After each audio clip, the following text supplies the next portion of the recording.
3, 2, 1. XDefiant is an FPS with an identity crisis.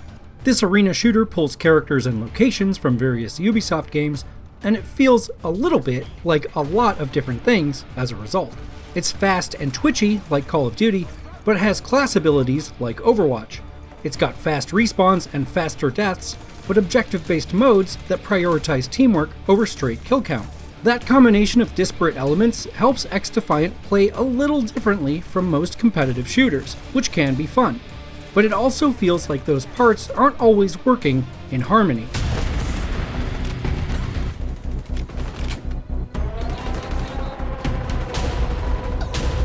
XDefiant is a sort of multiverse of different Ubisoft worlds combined into a single competitive shootout. Several factions based on other Ubisoft games function as your classes, and they're all just distinct and interesting enough without feeling shoehorned together. The Libertad faction from Far Cry 6, for example, is essentially a medic class with powerful healing options, while the Ghost Recon Phantoms are tanks, able to deploy a stationary barrier or pull out a personal riot shield. Their weapons are all pretty standard for military shooters, but they're still satisfying to use, providing a solid, fun gunplay foundation for those abilities to build on. Using the right ability at the right time can change the flow of a fight, but they're not so powerful that they ever override the larger emphasis on shooting. That means knowing how and when to respond to an enemy's abilities is almost as important as your aim, but it's your shooter skills that will always matter most. Each faction also has an Ultra ability that can make a larger impact once charged, but unlike many games' ultimates, there's usually a way for the other team to shut them down if you're not careful. For instance, the Phantom's Ultra is an energy dome that protects anyone within it, but if you're quick, you can get inside and kill the person who activated it, canceling the shield. In that way, Ultras are a good balance of being generally strong without being ridiculous, requiring you to be smart about how and when to use them. While each faction mostly feels pretty distinct, balanced, and fun, some definitely seem to lag behind the others. The biggest offender is DeadSec from Watch Dogs. One of their two abilities allows you to hijack the other team's deployables, and I've yet to see a single person use it effectively. There just aren't that many things to steal overall, and every time I tried to sneak up to a shield or a health station to hack it, I was killed by the players who, of course, were currently using that thing.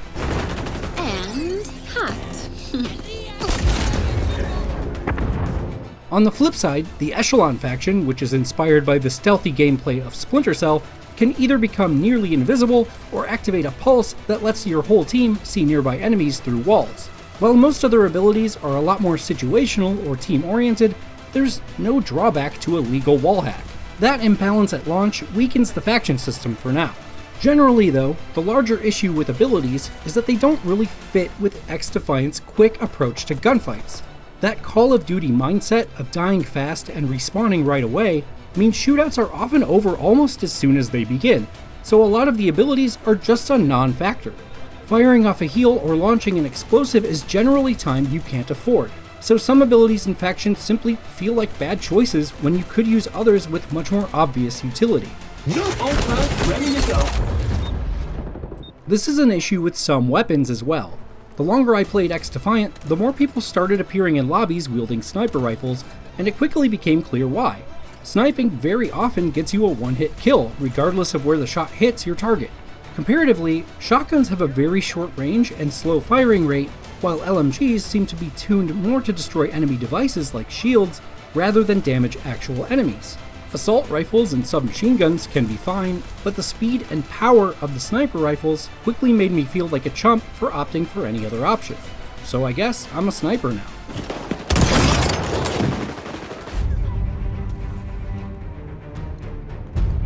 None of that is a deal breaker though, because XDefiant doesn't really care if your kill-death ratio is negative, so long as you're helping your team get closer to the match objective. You don't have to be among the fastest guns on the internet to grab a riot shield and focus on pushing a payload from one end of the map to the other, or play support or defense on capture points by helping to keep your other, more lethal teammates alive. All of that is good fun.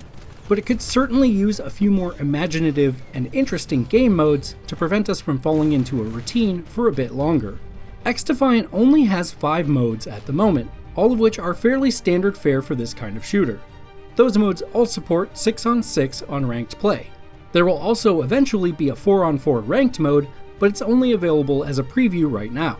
Zone Control, Domination, and Occupy are all variations on capture point modes, with Occupy taking place on a linear map, while the other 2 are played on XDefiant's big, dense arenas.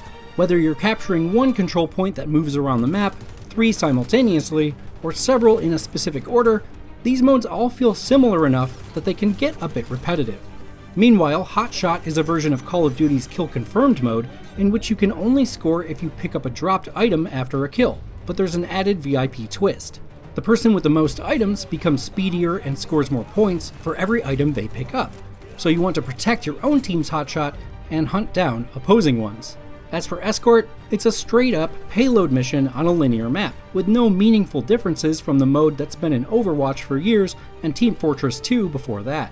These options are as amusing as ever, but neither lean into XDefiant's particular strengths. The package is moving in the right direction. Backward. The maps themselves, on the other hand, are largely standouts. 10 are arenas and 4 are linear, and they all make for visually interesting and varied spaces. Their open designs encourage fast movement and a minimal amount of camping, and facilitate a lot of different types of engagements with just about every step. That helps to make all the factions and weapons feel viable, at least from a playstyle perspective. Running around with a shotgun is just as fun as hanging back with a sniper rifle, even if actual balance may be a bit off. Except DeadSec, they still kinda suck.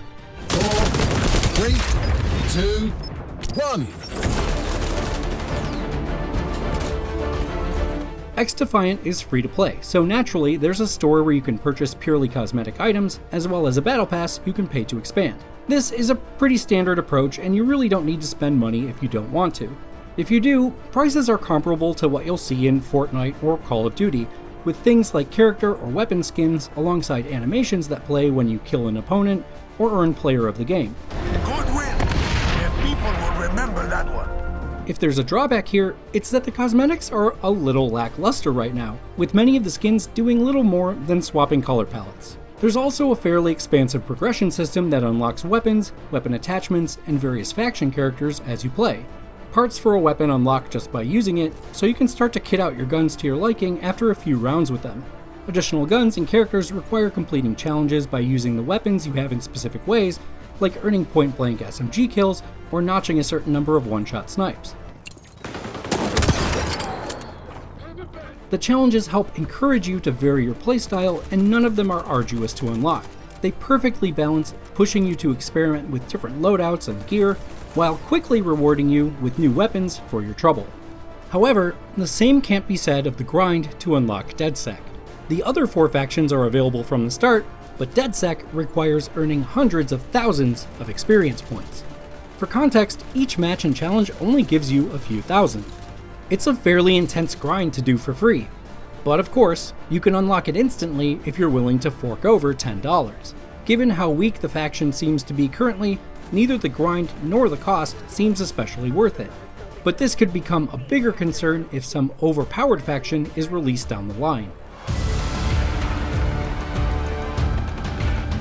XDefiant is a respectable free-to-play shooter, but little really makes it stand out. Its gunplay generally feels great, and even dying doesn't kill the momentum since you're dropped right back into the action. Some of its issues, like weapon balance, are currently distracting, but feel relatively minor since Ubisoft can adjust things over time. Tougher to solve, however, is the clash between its main ideas.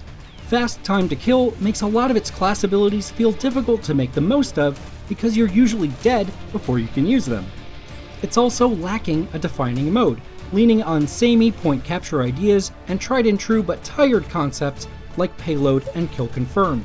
But excellent map design keeps them interesting longer than they otherwise would be for now, so hopefully XDefiant has the time it needs to carve out its own niche.